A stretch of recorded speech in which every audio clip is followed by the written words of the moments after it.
नमस्कार, आप देख रहे हैं किसान तक। मैं हूं आपके साथ आरती सिंह। पूरे एनसीआर में इस वक्त एक पार्क काफी फेमस हो रखा है। जी हां, हम बात कर रहे हैं वेद वन की, जो सेक्टर 78 में हाल में ही ओपन हुआ है। ये अपने आप में एक बेहद एक्सक्लूसिव पार्क है, जिसको वेद की थीम पर बनाया गया है। इस पार्क को कैसे डिजाइन किया गया, क्या इसके पीछे सोच थी, कैसे इस पार्क को वेदों से कनेक्ट किया गया है, इस बारे में बात करने के लिए हमारे साथ इस पार्क की चीफ आर्किटेक्ट नीलिमा जी मौजूद हैं। तो नीलिमा जी, कैसे आपने इस पूरे पार्क को वेद से कनेक्ट किया है, क्या इसकी थीम है? ये थीम वही वेदा पे रखी है और वेदास का कॉन्सेप्ट यही रखा है कि वैसे नहीं कि मंदिर का लुक आए या कोई श्लोक का वो हो, ये हो कि जब यंगर जनरेशन आए तो वो उससे रिलेट कर पाए, उससे उसे समझ पाए। और बहुत ही लेटेस्ट मटेरियल और लेटेस्ट कॉन्सेप्ट्स के साथ हमने इसको इंटरप्रेट किया है, उस नॉलेज को इमर्सिव बनाते हुए कि लोग म्यूजिकल सिस्टम, म्यूजिक फाउंटेन है, म्यूजिकल फाउंटेन, लेजर शो है, इंफॉर्मेशन के लिए सारे पैनल्स लिखे हुए हैं। और हर इस पार्क को हमने, वैसे तो वेदास 4 वेदास हैं, लेकिन वेदास आए कैसे जी, इनको हमें ऋषियों ने वो नॉलेज हमारे यहाँ धीरे धीरे पहले अपने शिष्यों को दी, शिष्यों से धीरे धीरे ट्रांसफर हुई और उसके बाद वो बुक फॉर्म में आई थी जी। तो हमने कॉन्सेप्ट ये रखा कि हम ऋषि के ऊपर जोन्स डिवाइड करके उन्होंने जो नॉलेज दी, जो उनके इम्पोर्टेंट वो थे, वो अलग जोन में हमने उन ऋषियों को उनकी कुछ कुछ स्टोरीज करी हैं। अब लोग अवेयर होंगे, थोड़ा सा होगा तो घर जाके पढ़ेंगे भी, इंटरनेट भी देखेंगे कि ये पाए की, आपने देखना एक वॉल है पाए वाली, ये पाए की हमारे ऑलरेडी लिखी हुई थी, आर्यभट्टा जी ने ऑलरेडी इन्वेंट किया हुआ, पता नहीं 1000 ऑफ इयर्स बैक। फिर सूर्य ग्रंथा में ऑलरेडी इंफॉर्मेशन है सारे सोलर सिस्टम की, कौन सा प्लैनेट का क्या डायमीटर है, क्या डिस्टेंस है, मतलब आपको सन से अर्थ का कितना डिस्टेंस है, ऑलरेडी 2500 साल पहले तो लिखा हुआ है, उससे पहले से इन्फॉर्मेशन, तो वो कैसे आई जी। ये अभी हमें कहते हैं कि ये यूरोप से आई है, ऐसा नहीं है जी, ये हमारे यहाँ पहले से थी जी। तो नीलिमा जी, ये इसकी एंट्री है जहाँ पे आपने चारों वेदों के बारे में बताया है, फिर क्या उनके उपवेद हैं, क्या उनके आगे भाग है, उसके बारे में बताया गया है, उनके जितनी भी मंडल कैसे वो डिवाइडेड है डिफरेंट डिफरेंट शाखाओं में, वो सारा इसमें एक बेसिक एक पैनल बना दिया है और सारे उससे बुक की फॉर्म में दी है। वही ना इंटरेस्टिंग बनाना है, जिससे कि सब लोग उसको रिसीव करें, समझे, आके बच्चे पढ़ें, फिर आगे जाएं। और क्योंकि वेद तो इतने डीप हैं कि उनको तो आप सालों साल पढ़ सकते हैं जी, समझने में टाइम लगेगा। और मैं देख रही हूँ काफी भीड़ हो रही है इस पार्क में, बिकॉज अभी इवनिंग हो गई ना, लेजर शो शुरू होने वाला है। आपको बता दें, शाम के टाइम 7:45 एक लेजर शो शुरू किया गया है, जिसमें इस वाटर शो में वेद की जो पूरी कहानी है, कैसे वेदों से हमें क्या शिक्षा मिलती है, इसके बारे में बताया गया। क्या थीम है लेजर शो की? लेजर शो में भी बेसिक हमने वही रखा है कि जो अभी तो जैसे हमें पढ़ने में पैनल में हमने दिए हैं डिफरेंट डिफरेंट, उसको आगे एक्सटेंड करते हुए हमने एक शो ऑडियो विजुअल वाला वो बनाया है। तो इस वक्त हम एक जोन में खड़े हैं, ये विश्वामित्र जोन है। वो भी सप्त ऋषि में से एक ऋषि थे जिन्होंने गायत्री मंत्र दिया था। क्या है ये नीलिमा जी? ये भी पूरा गायत्री मंत्र इस पे लिखा है शायद। तो ये ये हमने कोशिश किया है एक आर्ट इंस्टॉलेशन बनाने की, जिसमें आप स्फीयर में लेजर कट होके अक्षर है ऊपर नीचे और बीच में पूरा गायत्री मंत्र लिखा हुआ है। तो गायत्री मंत्र का मेंशन दोनों वेदास में है, ऋग्वेदा और यजुर्वेदा में, और ये ऋषि विश्वामित्र ने बनाया था। अच्छा, तो इसीलिए हमने, अब हम सब लोग गायत्री मंत्र जानते हैं, किस ऋषि ने से आया, कौन से वेद से आया, किस सदी में आया, कब आया, तो ये धीरे धीरे सारी इन्फॉर्मेशन तो यहाँ नहीं मिलेगी, बट हाँ बेसिक हमने इंट्रोड्यूस कर दी है आगे जाके। और हम कोशिश करेंगे कि अब इसको और थोड़ा इंटरैक्टिव बनाने के लिए हम इसको बारकोड वगैरह करके यहीं से लिंक कर देंगे। कि लोग आए अपने स्मार्टफोन से और फर्दर पढ़ ले। ओके। तो उसको कैसे कनेक्ट करने का प्लान है? हम हर पैनल पे, हर स्कल्पचर पे हम एक बारकोड लगा देंगे जी, और उससे वो इंफॉर्मेशन एक वेबसाइट पे जाके वो फर्दर और डिटेल्ड में रीड ओके, समझ गई। तो अगेन ये एक और कोशिश है कि ये और इमर्सिव बने, जो आया है समझने पढ़ने, कुछ होते हैं, कुछ हैं बच्चे जो खेल के चले जाएंगे, कुछ हैं जो और जानना चाहेंगे, तो उनको यहीं से एक लिंक दे दें हम। ओके। मैं वहां पे देख रही हूँ काफी भीड़ है, वो कौन सा जोन है? वो है ऋषि वशिष्ठ जोन। हमने ये दिखाया कि एक्चुअली ऋषि वशिष्ठ के गुरुकुल में श्री राम पढ़े थे। अच्छा, तो इससे हम दो चीजें बताना चाह रहे हैं। एक तो कि हमारे यहाँ गुरुकुल सदियों से, सालों से, हजारों सालों से एजुकेशन सिस्टम था जो बहुत स्ट्रांग था जी। उसी एजुकेशन सिस्टम से ये वेदास और इनका हम आगे फर्दर उसको स्प्रेड करते थे, बच्चे आते थे घर छोड़ के पढ़ते थे। तो अगेन एजुकेशन सिस्टम इंडियन उसमें हिंदी संस्कृति में बहुत पुराना है। जी बिल्कुल। इससे गुरुकुल से हम ये इंटरप्रिटेशन देना चाह रहे हैं कि ये नहीं कि हमने अभी वेस्टर्न स्कूल्स आए हैं तो हमें पता लगा है। जी शिक्षा का तो हमारे यहाँ हाँ, जी, देखा है राजकुमार राजकुमारी दोनों ऋषि शिक्षा भी के है लिए- हमारे यहाँ, ऋषिकाएं भी हैं। तो एक पैनल मैंने पूरा ऋषिकाओं पे बनाया है। ऋषिकाओं के बारे में बताइए, शायद हाँ, लोगों की बात knowledge कम भी- होती है जी, लेकिन हमारे यहाँ इक्वल था सिस्टम। हमारे हर, अगर आप कल्चर में भी देखिए, कोई भी यज्ञ बिना एक लड़की के या लेडी के हो ही नहीं सकता है। तो हमारे यहाँ एजुकेशन सिस्टम में भी इक्वालिटी थी और वो पढ़ाती भी थी और खुद पढ़ती भी थी। ऋषिकाएं खुद उसी गुरुकुल में रह के पैरेलली जैसे ऋषि काम करते थे, बच्चे काम करते थे, शिष्य काम करते थे, वो भी वैसे इक्वल डिस्ट्रीब्यूशन में काम करती थी और आगे पढ़ती भी थी। और उनका कंट्रीब्यूशन उतना ही है जितना आज की हम लोग जो पढ़ रहे हैं और हम आगे कर रहे हैं। जी समय अलग था लेकिन हमारे यहाँ पर कोई भेद नहीं था। जी आपको काफी अच्छी नॉलेज है, मैं देख रही हूँ। इसी उसमें डिजाइन करते करते सारी नॉलेज आई। बिल्कुल, थोड़ा इंटरेस्ट भी था, इसीलिए प्रेजेंट किया था ये कॉन्सेप्ट। और मैम का बड़ा इसमें कंट्रीब्यूशन है। हमारी जो सीओ मैम है नोएडा की, उन्होंने पूरा सपोर्ट करके इसको बहुत अच्छे से करवाया है। अगर आप देखेंगे भी जितना अच्छा निकल के आया है बहुत अच्छा। हाँ। और इनफैक्ट मैं देख रही हूँ काफी मतलब लोग आ रहे हैं देखने। एग्जीक्यूशन के टाइम पे जैसे हम कुछ कहते थे कि जैसे मोटिव्स हैं जी, ये नहीं थे, तो मैंने मैम से ओके करके दोबारा उन्होंने पूरा सपोर्ट किया हर चीज में ना। हम एक और जोन में आ गए, ये ऋषि भारद्वाज का जोन है।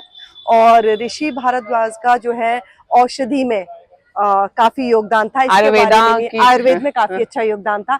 इसके बारे में भी नीलिमा जी बताइए। और मैं देख रही हूँ लाइन से काफी सारे प्लांट भी लगाए। एक छोटी सी कोशिश है कि हमने उसको इंटरप्रेट किया एक स्मॉल हर्बल गार्डन में, औषधि का एक उद्यान बनाने का है। अभी बड़े होंगे ये वृक्ष और पौधे।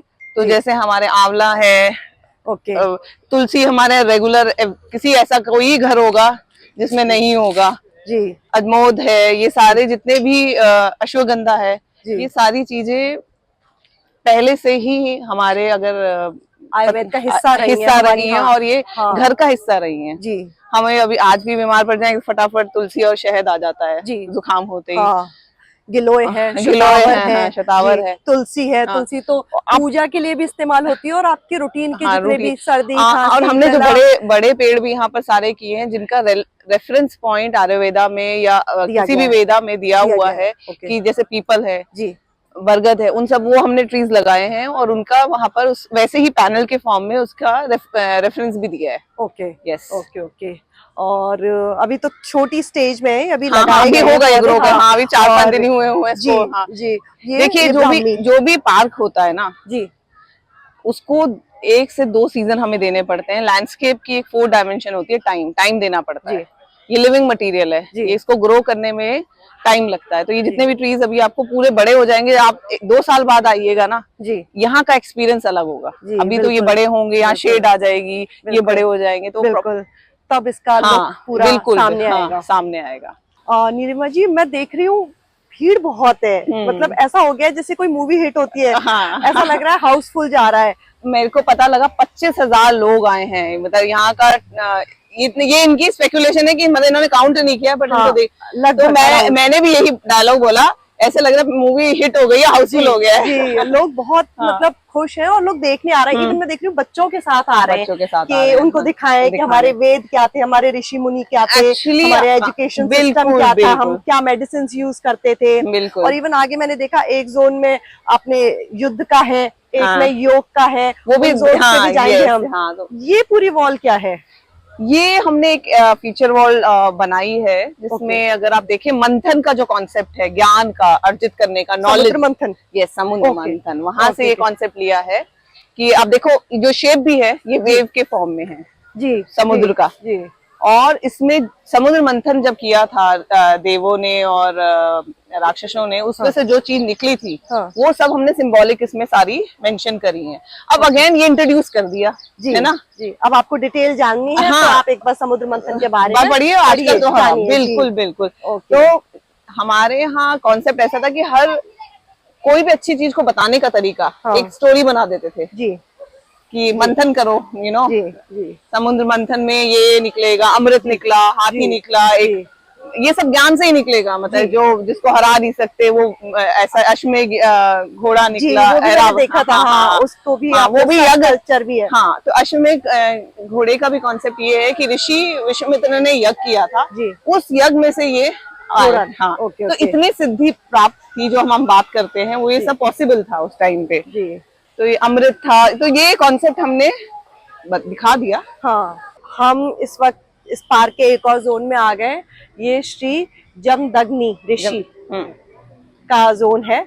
और नीलिमा जी, अब आप ही बताइए, इनका भी क्या इम्पोर्टेंस है हमारे वेद में, इन्होंने क्या शिक्षा हमें दी है? जमदग्नि ऋषि जी का ये रेफरेंस पॉइंट है कि इन्होंने वॉरफेयर के बारे में बहुत लिखा है और रिसर्च था इनका, जो हम अभी बहुत सारे पढ़ते हैं। जो आपने महाभारत में भी देखा होगा कि हवा में चल के तीर गया, धनुष गया, धनुर्विद्या। हाँ, तो वो पूरे काफी सारे, इवन एटॉमिक बम और हाइड्रोजन बम उस तक का मेंशन है हमारे वेद में। ओके। और कामधेनु भी?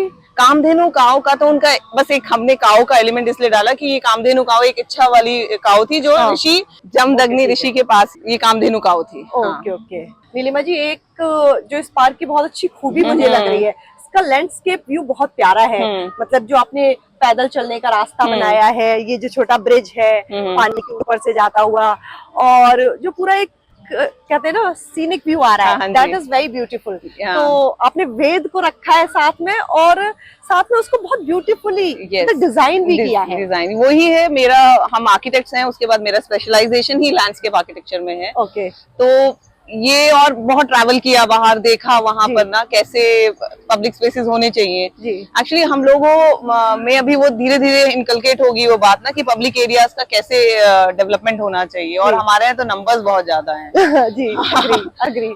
तो उसके अकॉर्डिंग हमें थोड़ा डिजाइन करना पड़ता है, और एक्सपीरियंस इमर्सिव रहे कि आप वाटर फाउंटेन के से भी निकल रहे हैं, ब्रिज से भी जा रहे हैं, म्यूजिक भी है, और साथ ही साथ जब आए इतना कंफर्टेबल वो हो, तो एक सीरीन एनवायरनमेंट क्रिएट हो जाता है, तो आप कुछ एजुकेट भी हो रहे हैं इस प्रोसेस में। इसीलिए शायद लोग इतना आ रहे हैं इस पार्क में। अभी एंट्री भी फ्री है, अभी शो की टिकट भी नहीं है, और नया पार्क है, बेहद ट्रेंड कर रहा है, और काफी खूबसूरत भी है। मतलब बहुत सारे फैक्टर्स हो रहे हैं जिसकी वजह से इतना अच्छा फुटफॉल हम देख रहे हैं। ये शायद ऋषि आत्री जिन्होंने हमें योग की शिक्षा दी है। अब तो योग गुरु के रूप में भारत वैसे फेमस दोबारा हो रहा है, पर योग तो भारत में बहुत सदियों से रहा है। योग का तो यही आया है, यही उत्पन्न हुआ है, यहीं पर इसका मतलब सबसे पुरानी लिविंग सिविलाइजेशन हम ही लोग हैं, तो हम ये सब ज्ञान यहीं से अर्जित हुए हैं। एक्चुअली अत्रि ऋषि ने ये जो दान,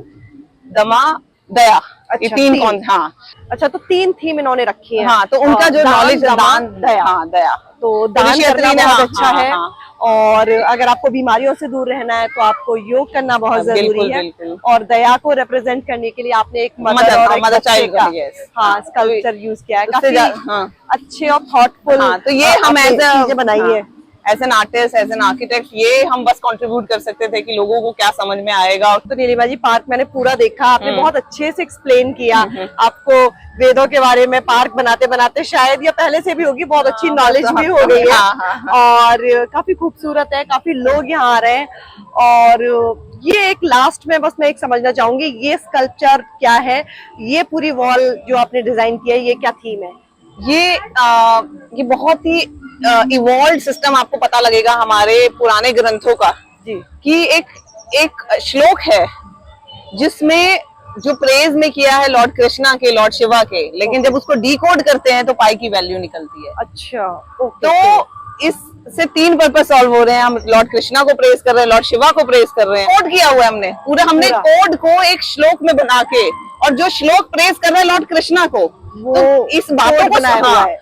हाँ, तो ये बात को सुनने में ही मतलब मेरे को वो होते गूज बम्स कि हम कितने इवॉल्व सिस्टम था हमारा एजुकेशन का, कि बैठे बैठे ऋषि एक श्लोक लिख दिया जिसमें पाई की वैल्यू है लिखी हुई है। तो और जो पाई की रिसेंट है उसमें पूरी कितने डेसिबल तक वैल्यू है, आप ये देखो। ऐसे बहुत सारे हैं, मतलब एक नहीं बहुत सारे हैं। तो ये आप धीरे धीरे जब पढ़ेंगे और डीप जाएंगे तो आपको मतलब पढ़ना भी चाहिए, बहुत जरूरी है जी। Thank you so much Neelima ji, आपने पूरे पार्क का बहुत अच्छा टूर कराया हमें। थैंक यू सो मच, आपने इंटरेस्ट लेके काफी इंसाइट मतलब अच्छी है आपकी, आपने काफी अच्छी नॉलेज दी हमारे वेद के बारे में, कैसे वो हमारा एक वे ऑफ लिविंग था, कैसे वो वेदों के बारे में पढ़ने के लिए लोगों को ये स्कल्पचर है ये मोटिवेट करेंगे, जो पूरा जोन है उसके बारे में लोग पढ़ेंगे।